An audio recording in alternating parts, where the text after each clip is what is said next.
माँ बाप के घर होती है तब उसके कांधों पर अपने ही घर की इज्जत का बोझ होता है, लेकिन जब वो बहू बनकर ससुराल जाती है तब उसके कांधों पर एक नहीं 2 परिवारों की इज्जत का बोझ होता है।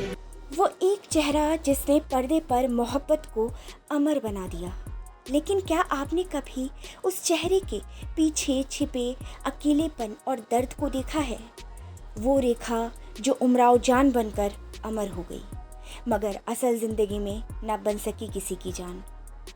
ये कहानी है शोहरत, मोहब्बत, धोखा और रहस्य से भरी एक्ट्रेस रेखा की। रेखा का असली नाम था भानु रेखा गणेशन। जन्म 10 अक्टूबर 1954 चेन्नई में। उनके पिता साउथ सुपरस्टार जेमिनी गणेशन, माँ तेलुगु एक्ट्रेस पुष्पावली। लेकिन रेखा के जन्म के समय उनके माता पिता शादीशुदा नहीं थे। रेखा को पिता का नाम भी समाज से छुपाकर रखना पड़ा, क्योंकि जेमिनी गणेशन ने कभी रेखा को खुलेआम बेटी ही नहीं माना। बचपन से ही ताने, अकेलेपन और पहचान की तलाश ने रेखा को एक दीवार बना दिया। रेखा ने बिना किसी तैयारी के 13 साल की उम्र में फिल्म रंगूला रत्नम से शुरुआत की। धीरे धीरे हिंदी फिल्मों में आई। शुरुआती फिल्मों में लुक्स का मजाक उड़ाया गया, मोटी, सांवली और साउथ इंडियन कहकर ठुकराया गया। लेकिन 2 अनजाने, मुकद्दर का सिकंदर, सिलसिला, उमराव जान जैसी फिल्मों ने उन्हें आइकॉन बना दिया। पर अंदर ही अंदर वो हर फिल्म के बाद और भी अकेली होती गई। रेखा की जिंदगी की सबसे चर्चित कहानी रही उनका अमिताभ बच्चन से रिश्ता। कहा जाता है फिल्म 2 अनजाने की शूटिंग के दौरान दोनों करीब आए।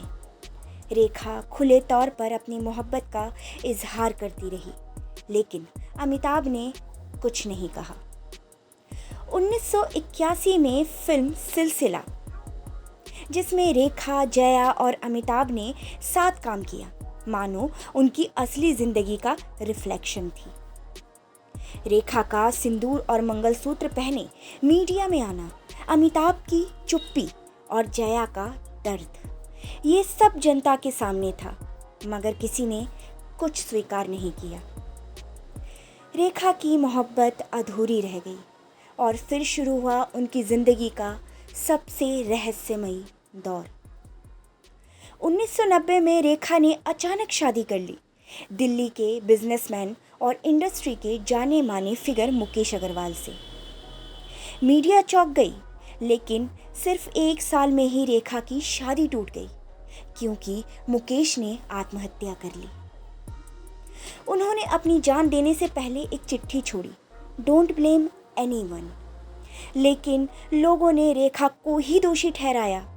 कहा गया उन्होंने मुकेश को इग्नोर किया, उसने डिप्रेशन में आत्महत्या कर ली। रेखा पर ब्लैक विडो, मनहूस, करियर के लिए आदमी को खत्म करने वाली जैसी गालियां तक दी गई। यहाँ तक कि सुब्रत राय जैसे लोगों ने उन्हें किसी भी फिल्म से बाहर रखने की मांग की। शादी के बाद भी रेखा अक्सर मांग में सिंदूर लगाए दिखती रही। लोगों ने पूछा ये सिंदूर किसके नाम का है? कोई जवाब नहीं। कुछ कहते हैं कि ये अमिताभ के लिए है, कुछ कहते हैं ये खुद की पहचान का तरीका है। आज तक रेखा ने कभी साफ नहीं बताया कि वो किसकी विधवा है या पत्नी है।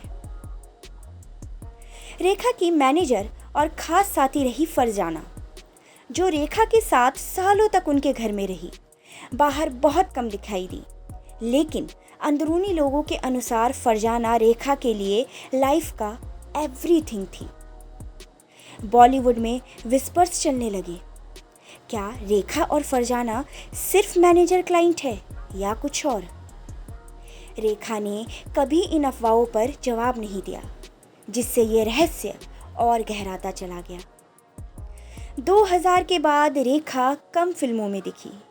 क्रिश, सुपर नैनी और कुछ आइटम सॉन्ग्स में नजर आई।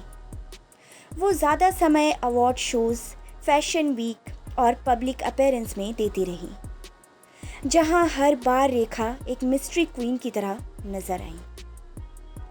रेखा की ज़िंदगी पर कई किताबें लिखी गई, जैसे रेखा द अनटोल्ड स्टोरी, लेकिन खुद रेखा ने आज तक अपनी ज़िंदगी का सच पूरी तरह से किसी को नहीं बताया। रेखा आज अकेली है, ना कोई परिवार, ना पति, ना बच्चा, सिर्फ एक नाम जो रह गया इतिहासों में। एक ऐसी औरत जो सब कुछ पाकर भी सब कुछ खो बैठी, और शायद इसी को कहते हैं बॉलीवुड ट्रेजेडी क्वीन। तो दोस्तों, ये थी कहानी रेखा की, मोहब्बत, बदनामी और अकेलेपन के रंगों से भरी। क्या आपको लगता है रेखा को कभी वो इज्जत मिली जिसकी वो हकदार थी? क्या उनकी चुप्पी ही उनकी सबसे बड़ी आवाज़ थी? कमेंट में अपनी राय ज़रूर दीजिएगा। मिलते हैं अगले एपिसोड में एक और सच्चाई के साथ। तब तक के लिए नमस्कार।